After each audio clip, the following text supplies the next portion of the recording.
Retreat series, Dhamma talk number 29.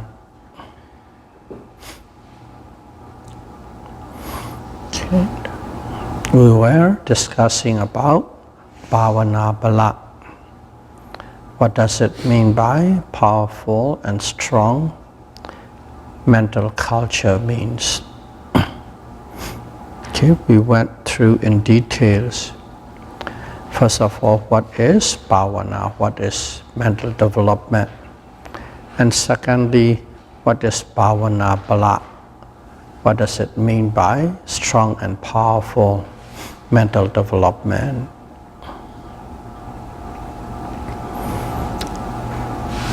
So when you achieve the state of bhavana bala, everything's starting to change. Everything's starting to change. Your actions change. Okay. Your habits change.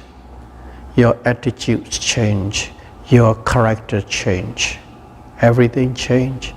You don't have to think, I'm going to change this way or I'm going to change that way. It doesn't work that way. It's simply when you have develop your mindset or mental state to this powerful and strong mental culture status, your character change, your behavior changes. You changes in such a way you observed. Okay?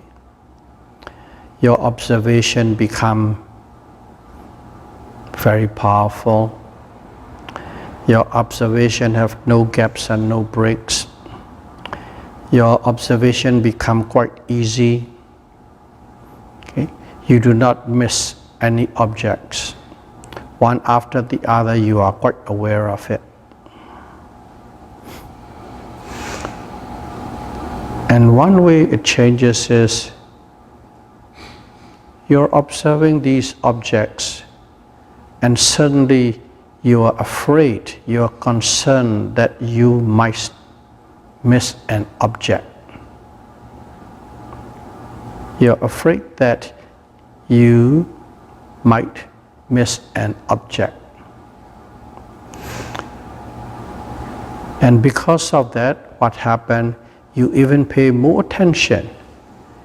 Because whenever you are concerned about something, what do? You pay more attention. And the same thing, it is simply that you're concerned that you might miss an object. Automatically you pay more attention. Because of that you pay more attention, all these series of mental states, up to the point of samadhi, they become even more powerful.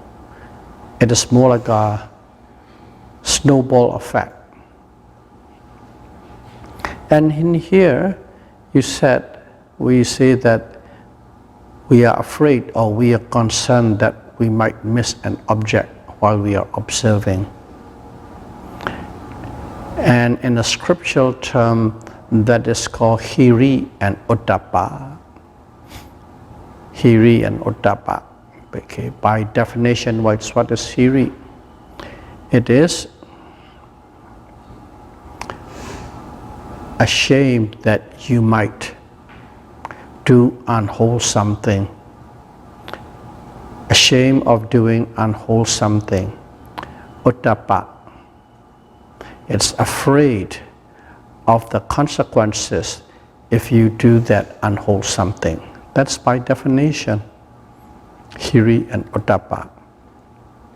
And in here, your mindsets come to the point of you become ashamed that you might miss an object. You become afraid if I miss an object, whatever the consequences follow, you are afraid of that.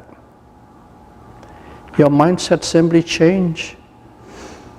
You begin to see that missing an object, observing an object that is arising, if you miss it, if you are not mindful, this is something unwholesome, this is something not good, automatically the mindset changes. Just being not mindful, just being missing an object of observation, you become concerned about it, you become afraid of it. Hiri and Ottappa arises. Okay, in detail, in general, you become ashamed and afraid of not being mindful. You don't have to think, you don't have to force yourself.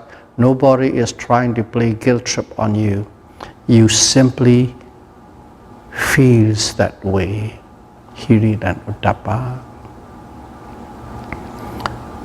So that is what it means by starting to your character change, your habit change, your behavior change. The mindset, the attitude starting to change.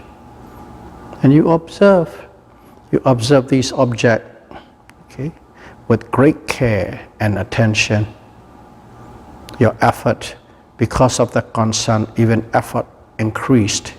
You are not trying to increase effort. Because of the concern, you pay more attention. That means your effort increased. Your concentration increased. And because of these changes, what happened? We won't talk the detail about one piece at a time. Okay? Many things changes, but one thing that drastically change is you become more patient. Okay? Things that bother you doesn't bother you much anymore. Thing that bothers you does not bother you anymore. In other words, whenever those things that bothers you arises, you come face to face with it, you have patience and tolerance. Patience and tolerance. Up to the point. Okay. Some people might be putting you down. Some people might be bad-mouthing you. Right in your face, even with that, your mind is very fast. You can analyze the whole situation, what kind of hurts and harms, what kind of benefits and benefits. Other than being that person is bad-mouthing and or disagreeing and putting you down, other than that, there's nothing happen. Because of that, you don't say anything. That's a patience. That patience leads to that kind of thing. You can take more criticism, even if people are unfairly putting you down. You just look at it with a smile and move on. Okay, so be it. His or her own ignorance. You move on. And some people even began to see to the point of, oh, not once, not twice, it has been for quite a bit of an extended period of time, constantly. Oh, this guy is timid, he's coward, he doesn't know how to defend himself. Sometimes it's very obvious thing, you are not, but they are trying to spin and they are trying to fault you, which is not your fault, blame you, that is not your blame to be. But you don't, because of that people think you are a pushover, okay? You are timid, you're a coward. That is the perception of other people. But the person himself knows whether it is or it is not. But watch those people.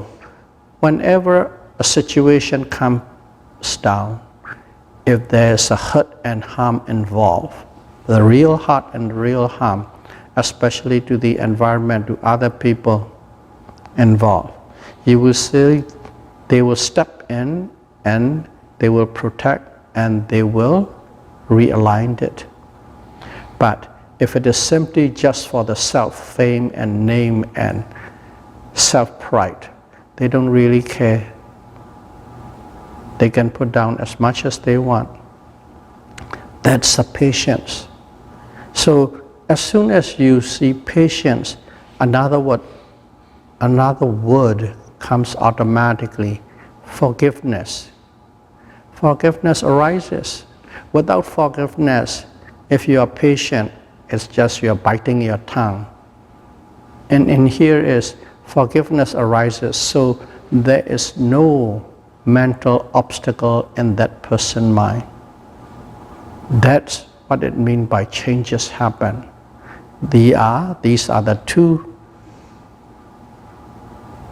Dhamma worth mentioning about. Among other things, first thing is hiri and ottappa, moral dread and moral shame and moral fear, unwholesome nature. Another one is patience, along with forgiveness. Automatically, your personality change. People who haven't seen you for a long time, they will observe right away. People who you're with, if they are observant, if they are mindful, they will know. If not, seems like every day staying together, you don't. But regardless, you do know. These are the changes. That is to the point of practicing to become bhavana bala. Okay? In other words, what? What is bhavana bala? If you want to express in a different way, the 5 controlling mental faculties. Okay? Saddha, faith. Viriya, effort. Sati, mindfulness. Samadhi, concentration. And Panya, wisdom. They are not ordinary anymore. They themselves have the power to control. Power to control. That's why controlling faculty. But control not in a sense of ego control. Control in a sense of to avoid evil or unwholesome, to open up the path of wholesome and goodness. That channeling, that directional control, that kind of control. We all have it, we all practice it, but when you practice to the point of this strong and powerful mental development stage, all these become a bala, strong and powerful. Saddha bala, viriya bala, sati bala, samadhi bala, panya bala. So that is another way of expanding or explaining what bhavana bala means. They come to a certain stage. And in here, of course, one of the things that comes along with it, these are the character change. But we mentioned about some sort of unique and special, special experiences. One experience is worthwhile mentioning because it also expands the understanding of the word mindfulness. When you practice it, suddenly, when you're at that level, you have the experience. Let's say something that had happened when you are 3 years ago, or 3 years old, 4 years old, when you're very young, not in your real memory bank, or something that's long time ago. These comes right into your memory. You recall them, you remember them. When you're very young, sometimes you might go even to the stage of 1 year old. There's no comprehension, but you're fully aware of exactly what's happening. More than that, some people, they remember things of past lives. Suddenly, some of the past life event flashes up. Not every little details, something that is significant in your development as a human being. You recall past life events, past life. These things automatically happen, and when it happens, you are not daydreaming, you are not in a dazed mode. It is like as if right here you are looking at somebody with the open eye, with the bright light, you see something distinctly and clearly and with full reality and realization. That kind of remembering, that kind of remembering experience, you will experience when you get to that level.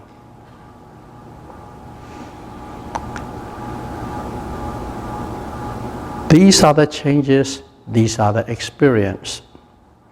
And when you remember that, we said about mindfulness. Mindfulness, if you remember the definition, is remembering.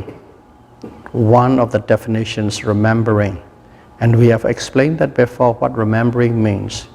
Because whenever you observe something, you experience that object, you wouldn't know what that experience is, what that object is, if you haven't encountered that object before, if you have no exposure to that object and the concept before.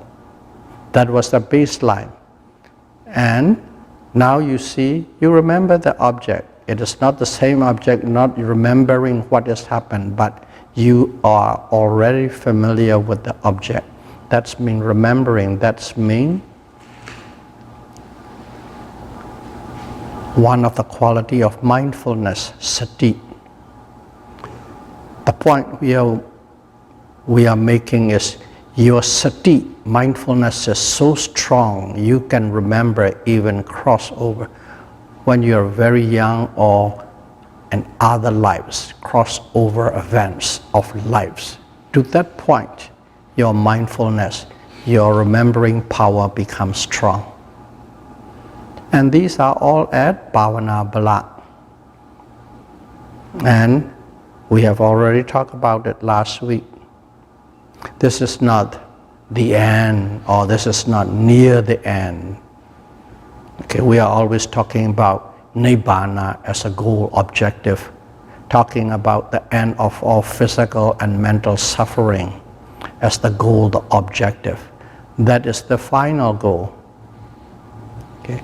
And this is far away from that.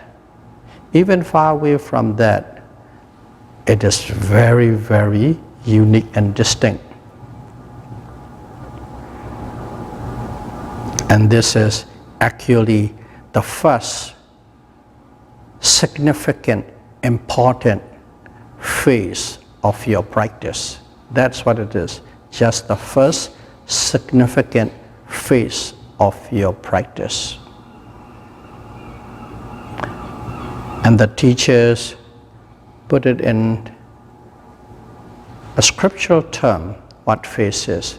When you have reached that stage, one day at the interview, the teacher will tell you, you are on the path. You are on the path. See, path means mega. And there are some students, they misunderstood. They don't understand. You are on the path means you are on the mega. I'm a Satipatthana, I'm Sagadagami, and I'm the noble person, I'm the noble area. They think that's what the teacher tells you. No, the key thing is you are on the path. On the path is you have been climbed up from the village, from the mountains up there, and then finally you come to the highway. And the highway, you know, you can take that and then you can go back to the big city. On the path means you are on this highway now. Once you got there, you wouldn't detour around until and unless you purposely decided. You wouldn't miss your road, you wouldn't take a wrong turn anymore. You are so powerful, you are there. And if you have persistence, you will reach the final destination. But this is the first significant station in your journey. So in here, people like that, what happened is, these kind of experience, strong faith, strong effort, strong mindfulness, strong concentration, and the way you know the object is very sharp and quick, that itself is very satisfying. Really, really satisfying. You feel like you are like a hero, a Superman. You are in a total mode of inspiration. Okay? You're bold, brave, and courageous. That is the way. That feeling alone is very, very satisfying and powerful. Feels like you can do anything. Okay? Feels like you can do anything. Whenever you are doing, the whole world is marching with you, walking with you. Okay, you see, let's just to have an example. You're watching a parade. Thousands and thousands of people just marching in synchronized form. Left, right, left, right, left, right. Thousands of people in unison. At that moment you're watching, automatically how do you feel? You automatically move along with that energy and power of thousands of people marching. You automatically feel that you are uplifted into the zone and feel. That kind of feeling arises when you reach that. You feel very powerful, very strong. That is on this aspect. Another aspect is, we mentioned to you about, there are many special events, special experience, unique experience. You experience this. This unique experience by itself is not much of a giving to the insight and the wisdom much. But one of the things this does is, these unique experiences are so powerful and precise. It makes an imprint in your mind, imprint in your brain, you remember them and it carries with you. That experiences you can recall any time. Those are the unique experience. And these experiences always directing to the insight, and explaining what the nature of the mind and matter is. These kind of experience come in. And all these things are happening, and when this is happening, in one word, I have said it, you feel very powerful, very good, and very satisfying. Because of that, you remember the word karma guna. Okay? Karma guna. The sense desire, the pleasure of sense desire. Okay? Desire through our eyes, ears, nose, tongue, touch. Every day what we consider very powerful. Okay? Sensuality, sexuality. These are the ones that we give prime example to these things. And these things, majority of the people, they like it, they love it. Not only that they like it and love it, they can't resist it when a certain situation comes in. You just collapse. Sex, can't resist. Some are got hold by that grabs of the lust and sex. Upadana. They're so very powerful. These are a powerful sense object that gripped our mind, that gripped our consciousness, and we live with it every day. But certainly now, this is the first stage of the power of mental culture. These experiences are so strong and so good and so different and superior than this sensuality and sexuality. You do not have much interest in these sensuality and sexuality anymore, because these experiences, again I emphasize, these are just the first station, the first real significant growth. Okay? These are so powerful. You lose interest, you lose passion in sexuality and sensuality, but you are more interested in these. So your passion drop, your attachment to the sense desire drop. Before, you have to guard yourself. You have to refrain yourself, you have to restrain yourself while you're practicing in the earlier part. Now is, you just don't have passion anymore. You know it is there, you know it's more like a toy that a kid has about 5-6 years sitting at the corner collecting dust. They look at it, they move on. They are going to their new little bike. Just like that, it changes. Detachment to the sense desire starting to develop significantly. That only in the first stage. Needless to say about the near the end. Okay, 11th stage. 11th stage is the power of equanimity, Sankharupaka. If you got to that stage, you don't even need to tell. But some people, they might think, I am in this stage, I am in that stage, I am Sankharupaka jnana stage of equanimity, almost going to become an Ariya.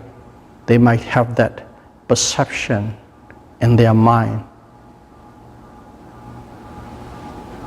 If that's the case, ask yourself, are you quite detached from the sense desire?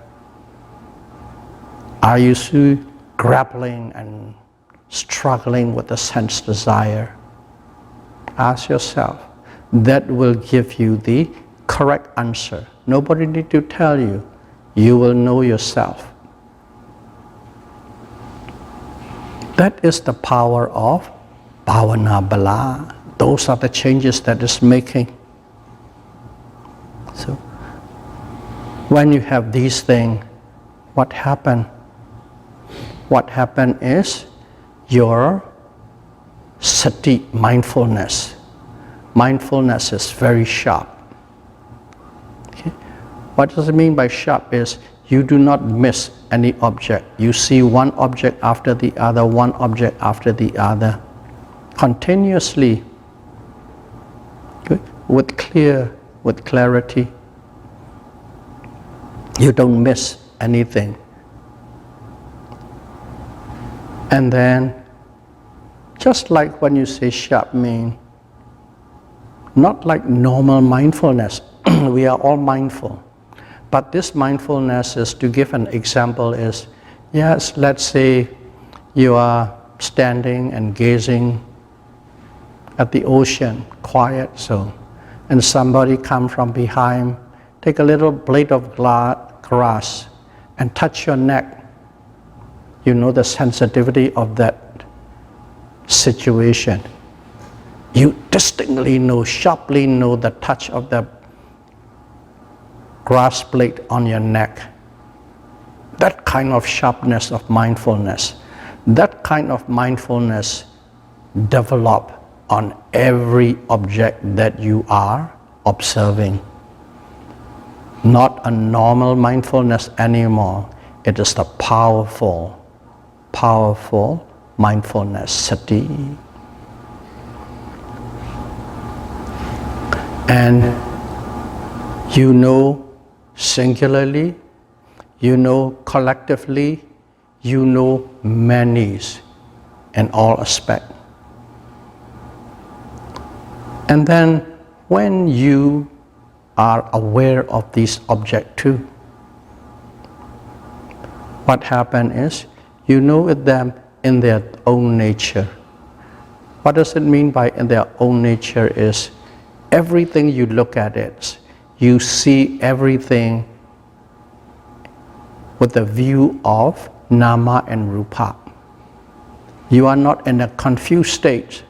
This is rupa, this is matter, this is aspect of physicality. This is nama, this is the mind that knows that object. That kind of clear sense arises in you most of the time. Whenever you are doing whatever you are doing, that kind of clarity, nama and rupa, mind and body, separateness of the mind and body in your observation is very distinct. Okay? Not like once in a blue moon comes here or once in with a higher frequency, you know them. And also the interrelationship. Okay? Because of this intention, this happened. Because of that intention, that happened. Because of that kind of a physical condition, a certain intention developed. Because of that intention developed, a certain has been done. That relationship too, whatever you are doing, you have a sense of the connection of that causality, cause and effect, cause and effect. That is very sharp. You know those things. And also the arising and passing away is very distinct. The objects come in and the object disappear, comes in, disappear. Awareness disappear, awareness coming of the object, disappear. That appearing and disappearing frequency is very strong. In other words, you have a sharpness to those things. Whatever arises with clarity and they passed away. These kind of things are very clear. And it is happening in a higher frequency at this moment. And that is called Dhamma Visaya. See, Dhamma is Dhamma. Dhamma is all physical phenomenon and all mental phenomenon. Visaya is investigation. It's called it Dhamma Visaya.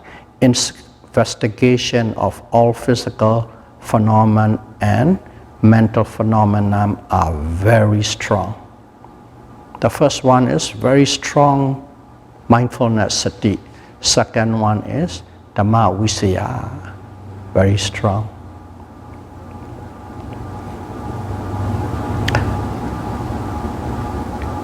To be able to do all these things, okay, to be able to be very sharp, aware of everything and their intricate nature, their connections. Moment to moment, you are quite aware of it. Why is that? Because you are applying, okay? Because you are applying that powerful effort or exertion. Because of the powerful effort or exertion, you have this kind of powerful mindfulness and you have this powerful investigation of Dhamma.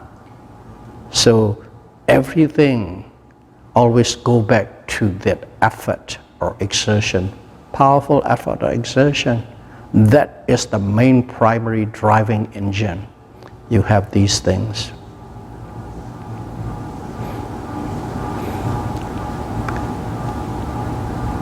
And then when you are having these things, what happened?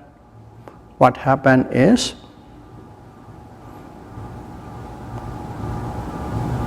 joy arises. Okay? Everything is sharp and strong. You see every nama and rupa, mind and matter, in their own true natures and in their own working intricately. And because of that, automatically joy arises in you. It's very joyful, very nice. Okay, both physically and mentally you can experience it. You can experience both physical and mental. Joy arises. And along with those joys, the things that we mentioned, okay, unique experience, special experiences, those things come in. They compound it.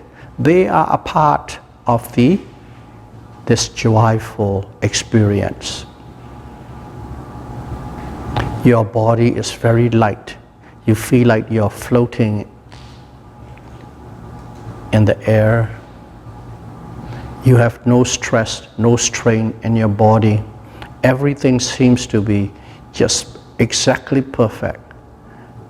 From sitting to standing, everything just flows like a floating feather. And when you standing to you sit, you just melt in, and at the first touch, you are already there. You don't have to readjust anything.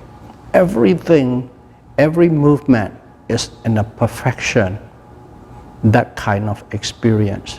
And these experiences are the one that is giving you joy or rapture.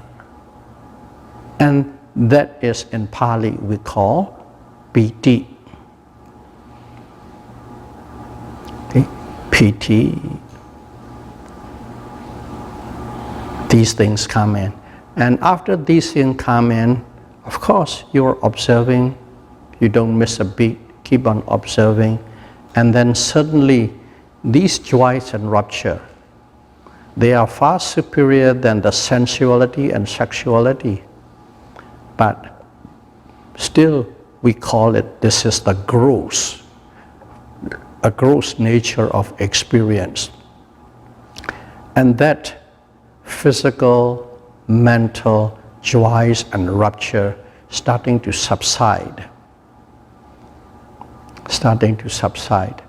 And when they subside, what happens is the body and the mind becomes calm and settled. The body becomes calm, the mind becomes calm. That rapture state, joy stage, there's a certain degree of excitement and vibration. Let's call it vibration, excitement and vibration. You can feel it. But that vibration, that excitement starting to die down, the mind and the body becomes calm. And in this stage, when we say the mind and body, we are not referring to the physical body anymore. Okay?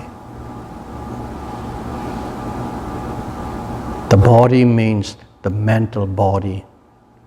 Okay? Vedana. Okay? It's a mind, Vedana feeling, sanya, sankhara.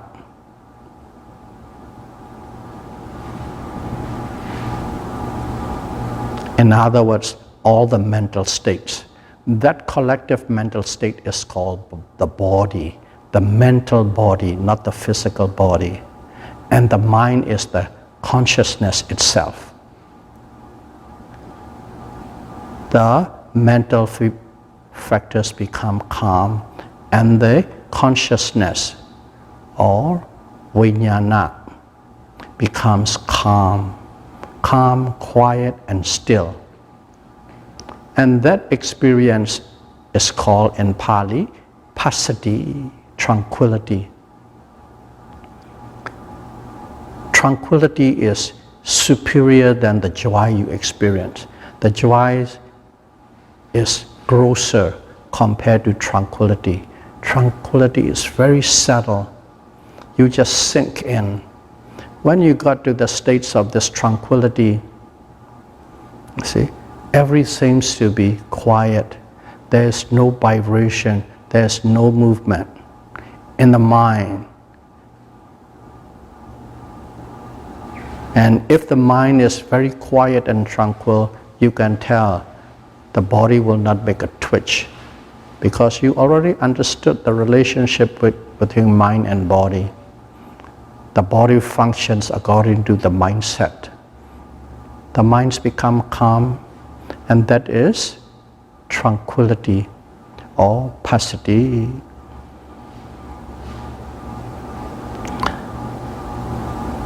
And after that, once you achieve the passaddhi,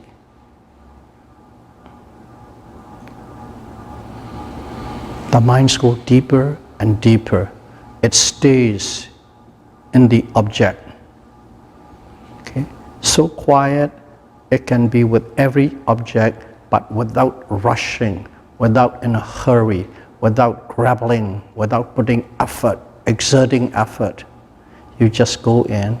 So what happened was the mind become, whenever the object come in, it sink into it, it sink into it. The mind sinks into it.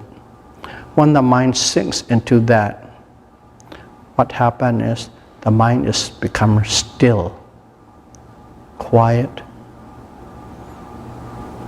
and that is called samadhi, concentration. You go to the point of this concentration. And then when you have that concentration, you are with every object observing, but sharpness and alertness is there. It is not like the samatha concentration. And here is sharpness and alertness and awareness is always there of multi-objects, not on a singular object.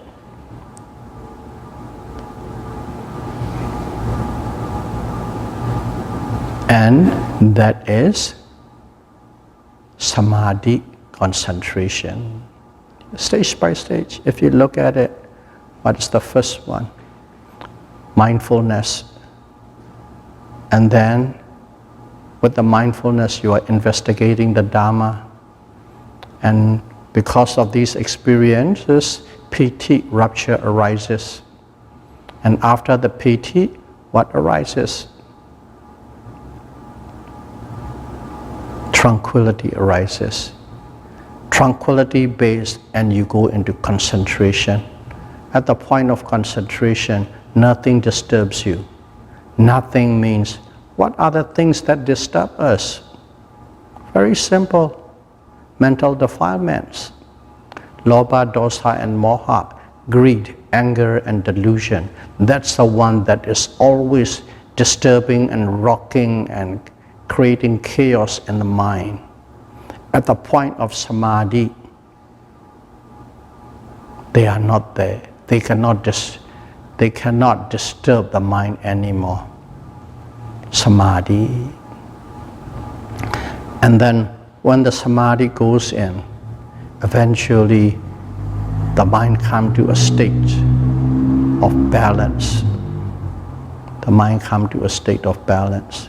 That state of balance is what? It's always refer back to the 5 controlling mental faculties. At the beginning, you are trying to develop these 5, but are they in a state of balance? And what it is said, we need to be in a state of balance. Your faith and your wisdom or insight or intelligence need to be in a state of balance. Your effort and your concentration need to be in a state of balance. And mindfulness has to be supremely sharp. That's a state of balance. So in this state of equanimity, in Pali is called upekkha. You achieve that state. You achieve that state. And that is upekkha. So these are the stages, by stages it goes in there while you have this bhavana. What are those things? Mindfulness, sati. So, and all these thing. Number one, mindfulness sati. Number two, investigation of Dhamma, Dhamma Visaya. And then three, effort. Four, rupture. Five, tranquility. Six, concentration. Seven, equanimity. Those are the seven Dhamma, seven factors of Dhamma. At Dhamma, at this stage, they call it Sambojjhanga, factors of enlightenment. So those sevens are seven factors of enlightenment. It's right there with you. Okay? Don't think you are enlightened, but at this first level of your growth, at the Bhavana Bala, you are experiencing and you are tasting the flavor of seven factors of enlightenment. That's what you are experiencing, seven factors of enlightenment. A lot of them are with you, you're with them. So in other words, when you have this Bhavana Bala, strong and powerful mental culture, you have this seven factors of enlightenment. Or when you have these seven factors of enlightenments with you for the first time, you are in the strong and powerful mental development stage. Vice versa. But in here, in our practice, Satipatthana, Vipassana, we don't have to individually practice these seven factors of enlightenment. Some of the things they say, oh, practice concentration, or practice rupture, or practice this, practice equanimity. You don't have to think about anything. We are just simply explaining through your experience what you will experience. Everything's come from experience. It doesn't say in the scriptural book this way. If you practice, this will definitely come.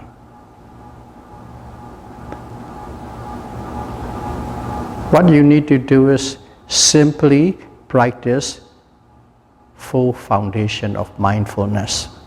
Observe the body, mindfulness of the body. Observe the feeling, mindfulness of the feeling. And observe what? Mindfulness of the mind.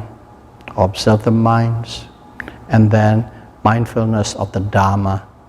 Full foundation of mindfulness. You simply observe these full foundation of mindfulness, whatever is arising at the present moment. But of course, if you remember last Dhamma talk, you have to go through the three phases. Okay? Initial phase, you have to overcome. Second phase, difficult phase, or obstacle, the field of obstacle, you have to overcome it. And the final leg is called persistent phase.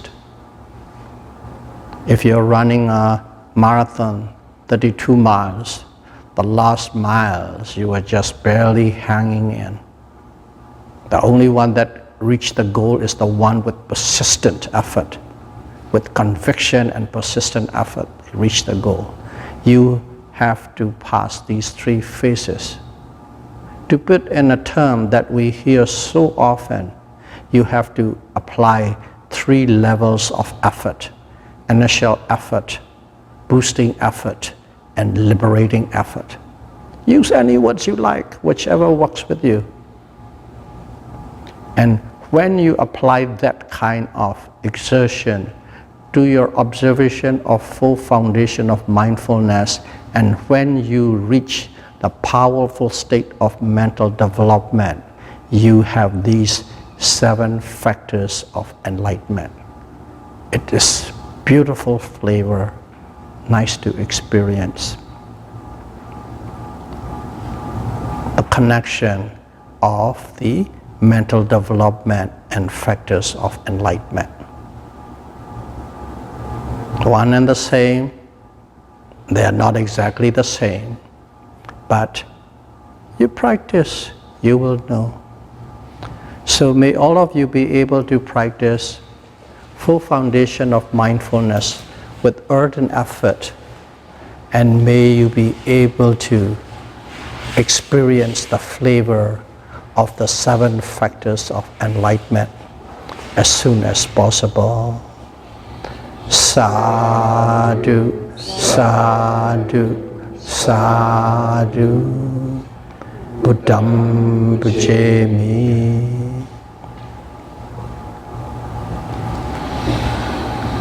Dhammam pujemi. Sangham pujemi.